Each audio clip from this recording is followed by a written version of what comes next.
Parce qu'il y a aussi des violences faites aux hommes, à travers nos agissements, à travers nos actions envers les hommes. Là, parfois, les hommes réagissent aussi de manière violente. Oui, justement. Oui, Est-ce que vous êtes en train de dire qu'une femme ne suffirait pas à un homme? Non, je ne pense pas. Une femme ne suffirait pas à un homme. Déjà, l'instauration de la monogamie, ça a créé trop de problèmes. Puisque la monogamie, c'est quoi? C'est une polygamie de tranchées. Parce que pour la monogamie, qu'est-ce qui se passe? Il y a une au-dedans et plusieurs à l'extérieur. Donc, quel qu'en soit le cas, où est-ce qu'on soit, même dans quel, je ne sais pas, tous les hommes sont polygames. Il y a cette polygamie de tranchées. Il y a toujours une femme quelque part dans l'ombre qui tire les ficelles pour déchirer le ménage. Alors que si au départ, on avait accepté la polygamie, qu'est-ce que le mari ferait? S'il est amoureux d'une femme et qu'il pense qu'il peut la prendre pour épouse, ça serait mieux de la ramener à la maison.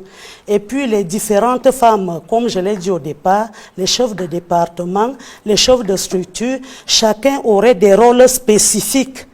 Cet ensemble-là produiront donc, je pense, l'éclosion de la famille.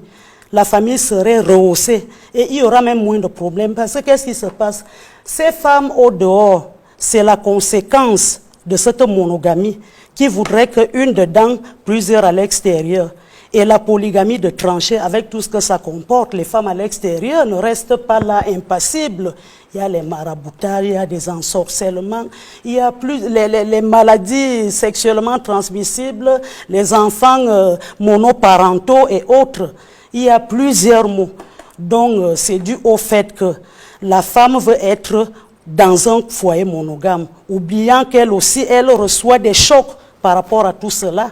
Vous voyez, aujourd'hui, on demande trop à la femme parce que les importateurs de modèles ont institué beaucoup de choses dans notre société qui ne s'accommodent pas avec nos réalités. Donc, moi, je pense que pour ce mouvement, c'est un mouvement qu'on doit intégrer dans notre société africaine.